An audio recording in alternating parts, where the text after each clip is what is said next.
Salve, mirmidões! Bem-vindos mais um vídeo aqui no canal. Os últimos vídeos eu errei a introdução, né? Pelo amor de Deus.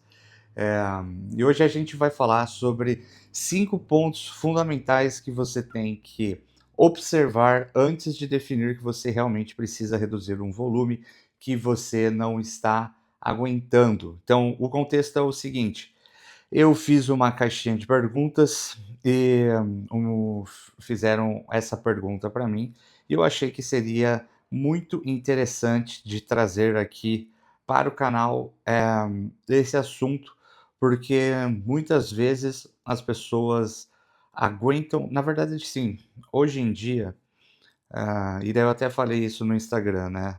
Ah, tem excesso de informação, por causa do excesso de informação, tem muita gente com medo de treinar, fadiga, meu Deus, progressão e etc. E para mim, eu prefiro mil vezes essas pessoas que, pelo fato delas quererem se informar e aprender mais, passam do ponto e caem em um extremismo existirem, porque a partir do momento que ela quer se informar, ela já tem um senso crítico desenvolvido e há grandes chances dela deixar de ser o Enzo radical do low volume e começar a ponderar mais as suas opiniões e chegar em algo que faz mais sentido.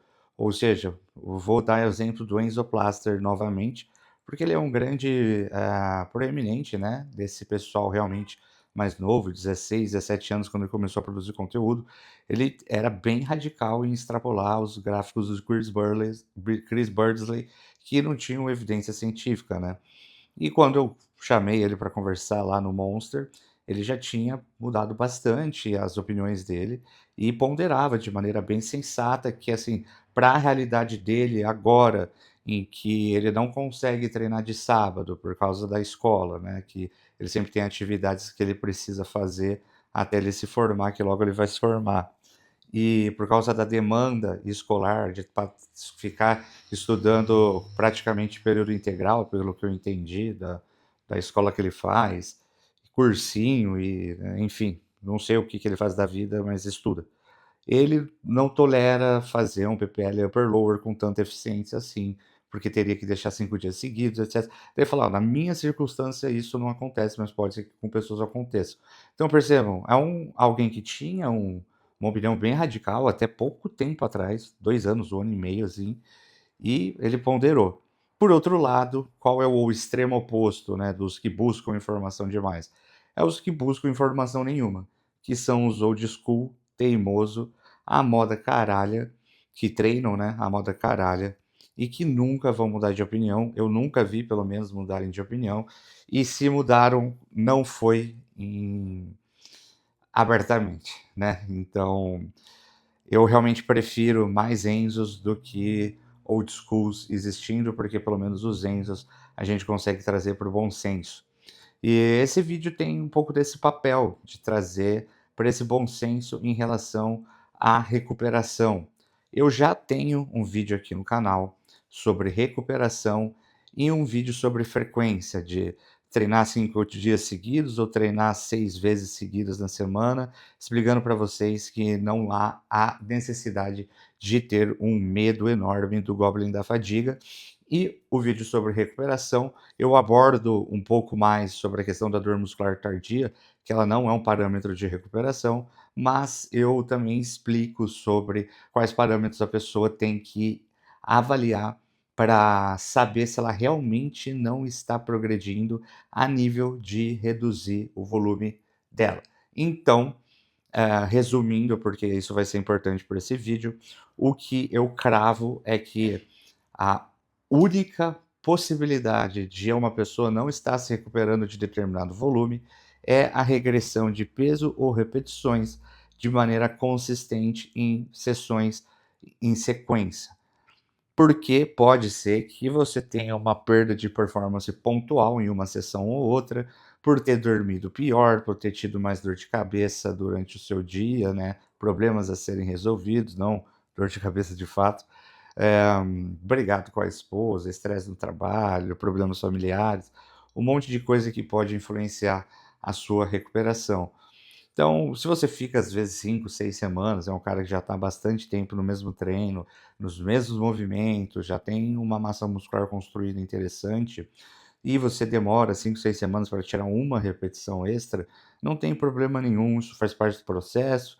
Eu já falei aqui trocentas vezes que o Jordan Peters já falou isso, porque é a confirmação de que você, com esse estímulo do treino, proximidade com a falha, um volume adequado para você, que você se recupera e que muitas vezes é maior do que você acha que realmente se recupera, é a confirmação que você construiu um material contrátil ali, colocou uma fibra maior no músculo para ela produzir mais força, já que o aprendizado neural, apesar de não ser nulo no longo prazo, porque obviamente a gente tem na nossa cara powerlifters e levantadores olímpicos que mantêm o mesmo peso da categoria, ou seja, não podem ter hipertrofia, e mesmo assim eles continuam otimizando e otimizando a capacidade do sistema nervoso deles de velocidade de disparo de comando, né, de contração, sincronização de comando entre músculos que trabalham em sinergia naquele momento,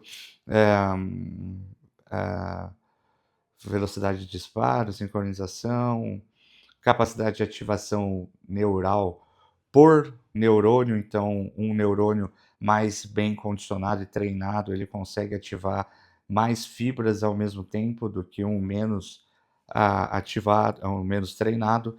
Então esse pessoal aí, mesmo sem ter a hipertrofia para conseguir aumentar o volume muscular e essa massa muscular extra produzir mais força, eles conseguem ganhar mais força. Mas quando a gente está falando de um treino de hipertrofia, normalmente tende a ser que, se você está insistindo bastante tempo em uma série com pesos ou repetições, você está adicionando material contrátil, você está obtendo hipertrofia. E na minha experiência, por exemplo, agora eu estou com um treino que eu estou indo para praticamente 2 anos no mesmo treino.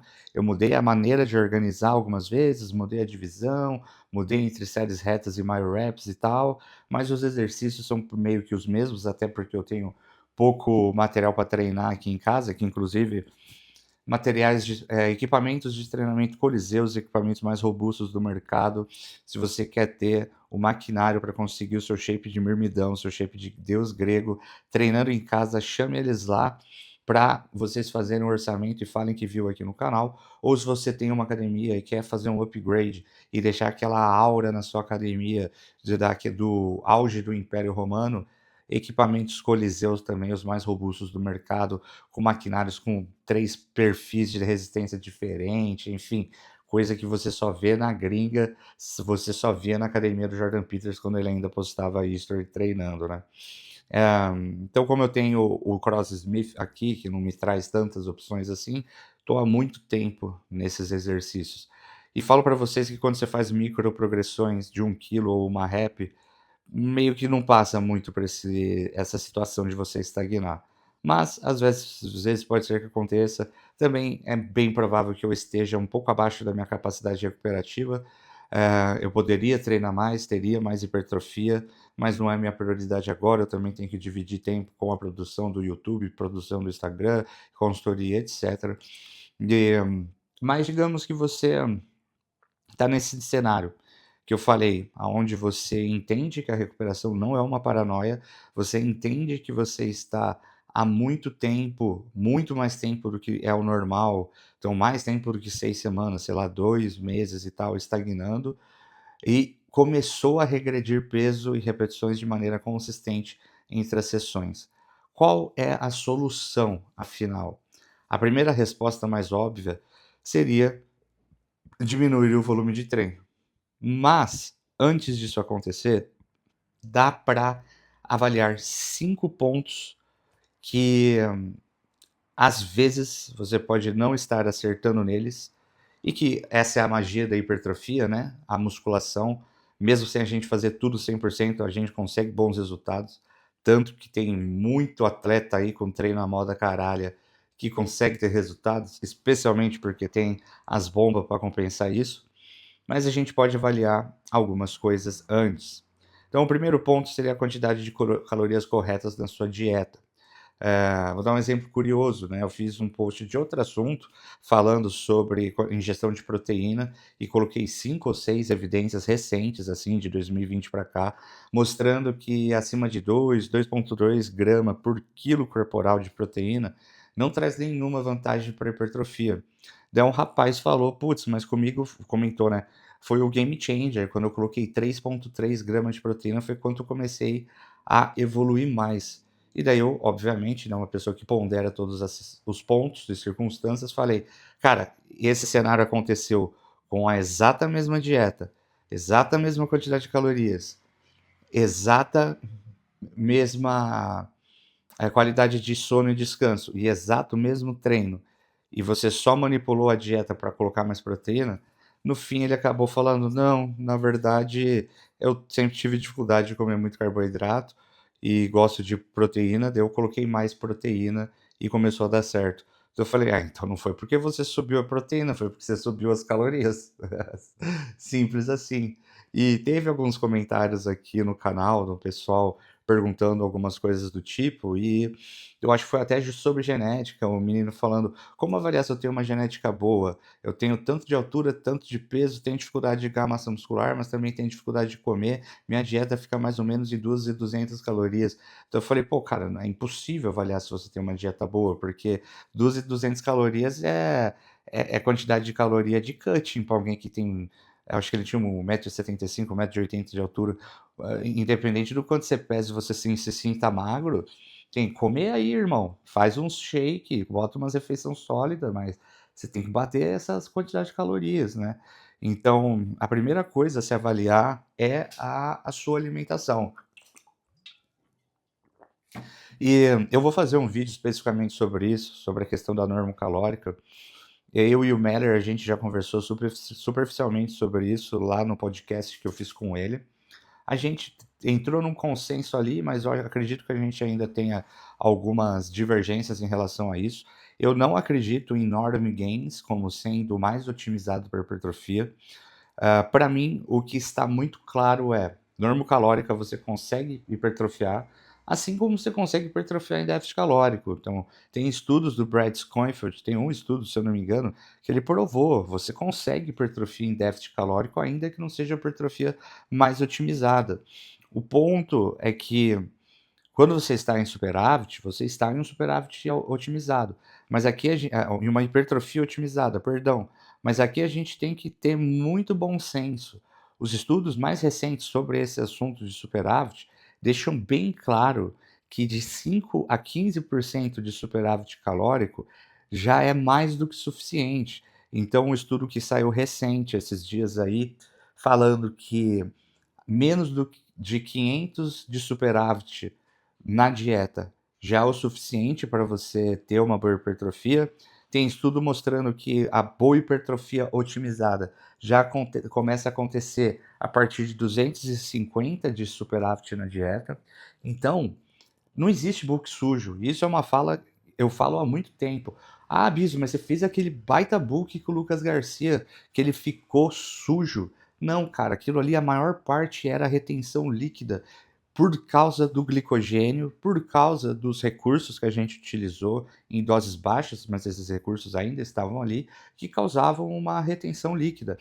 Então, não existe book sujo. O book sempre vai ser limpo, sempre você vai querer manter ao máximo o seu BF controlado. E se você começou a perceber que tem culote ao flanco ali na sua lombar e pochete aparecendo, você já para o booking.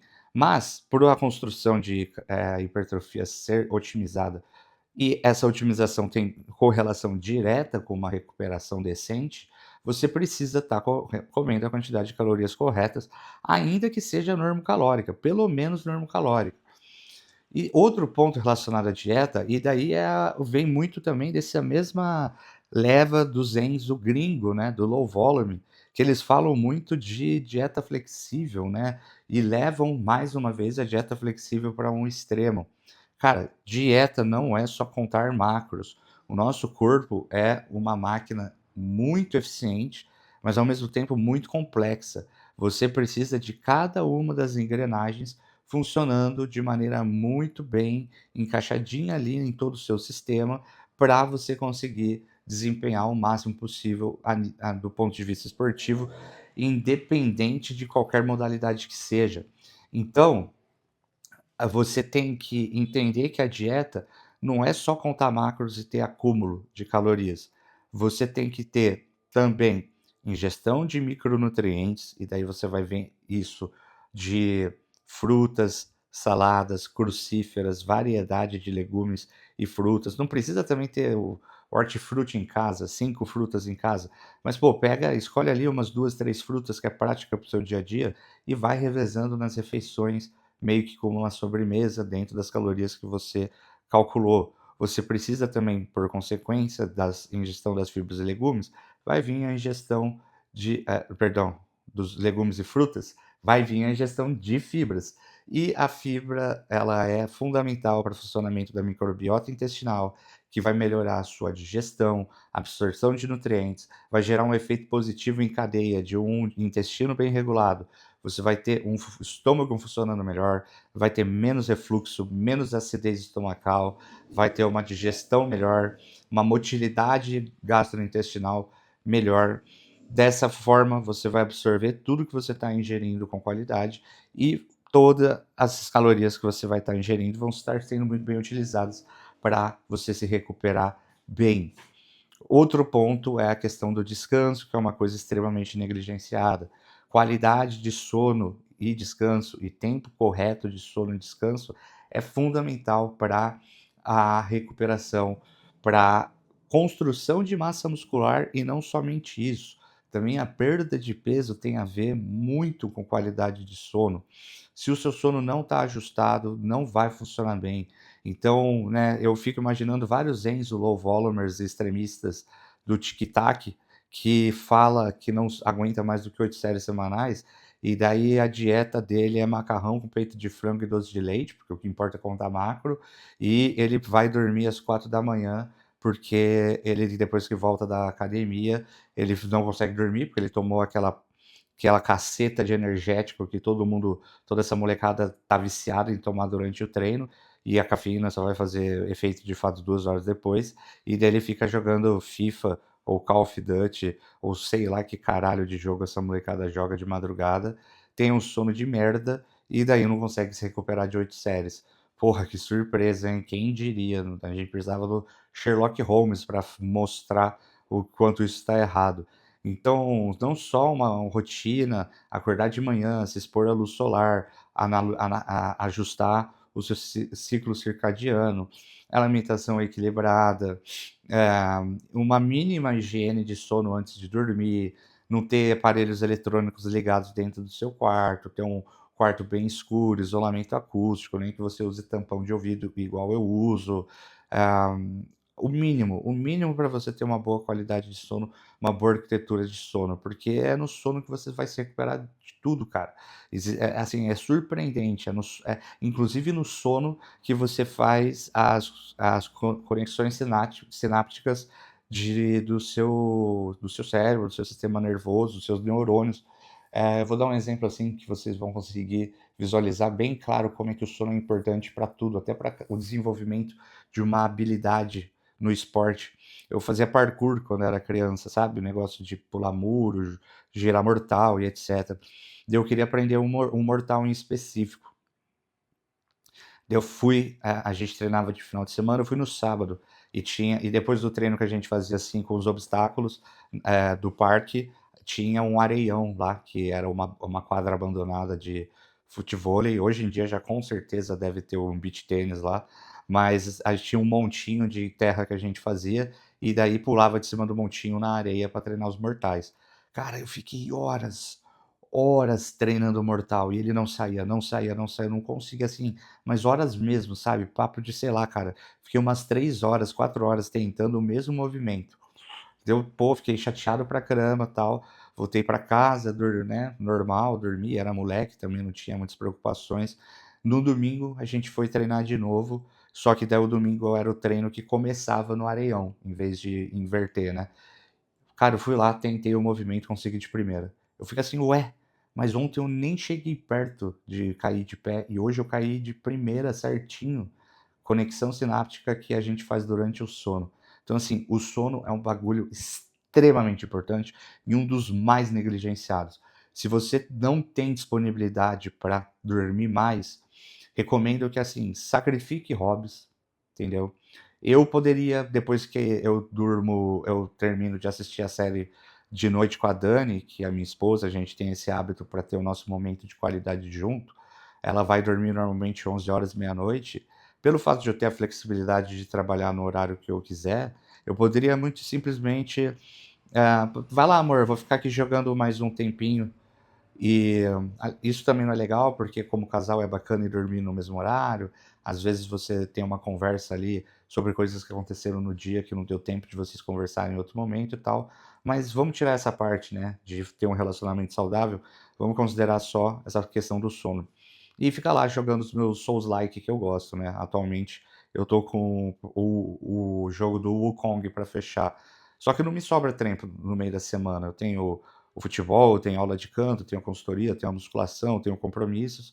Faz muito tempo que eu não jogo videogame. Eu poderia simplesmente sacrificar o tempo de sono para jogar um pouquinho de videogame, mas eu opto não o fazer porque eu sei que não vale a pena.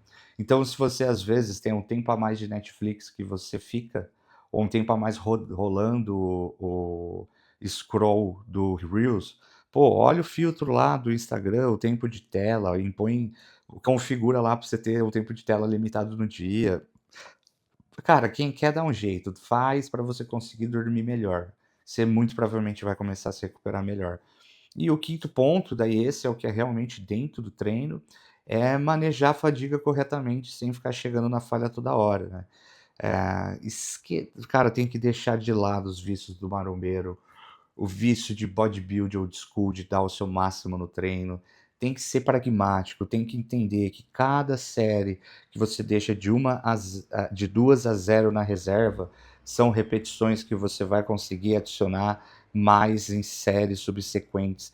E no montante final do seu treino, você pode não sair com a sensação que você deu o seu máximo, porque você brigou lá, ficou brigando 15 segundos para tirar uma última repetição. O cenário de manejo de fadiga vai ser melhor para hipertrofia, cara. Tirem isso da cabeça de vocês. O Jordan Peters, mais uma vez, eu cito ele porque as caixinhas de perguntas que ele respondia eram muito boas. Fala muito claramente, não há nada de inteligente em tentar uma repetição que você sabe que não vai conseguir, ou vai conseguir com uma extrema dificuldade, porque essa repetição, ela na verdade não vai trazer mais hipertrofia.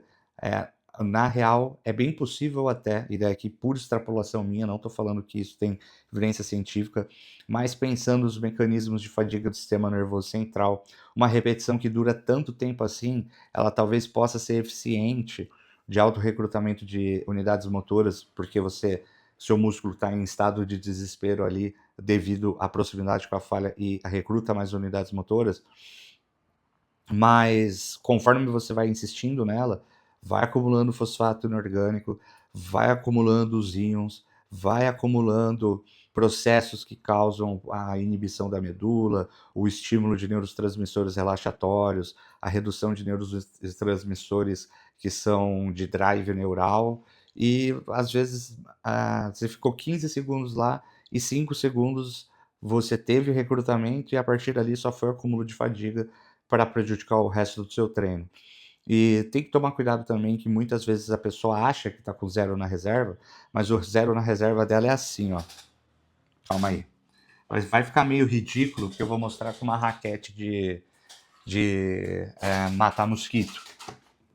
Mas o que seria um zero na reserva, né? Tô fazendo a rosca. Subiu, muita dificuldade, mas ainda não foram 15 segundos. Desci, meu, já sabendo, isso aqui não vai sair mais uma. Parei. Isso é zero na reserva. Qual zero na reserva que o pessoal faz? Subiu com muita dificuldade. Puta, não era a quantidade de repetições que eu queria tirar com esse peso. Dá um tranco. Subiu mais uma. Daí dá um tranco, subiu com dificuldade, joga o ombro para frente, pá, subiu mais duas. Pronto. Essa é a quantidade de repetições que eu queria.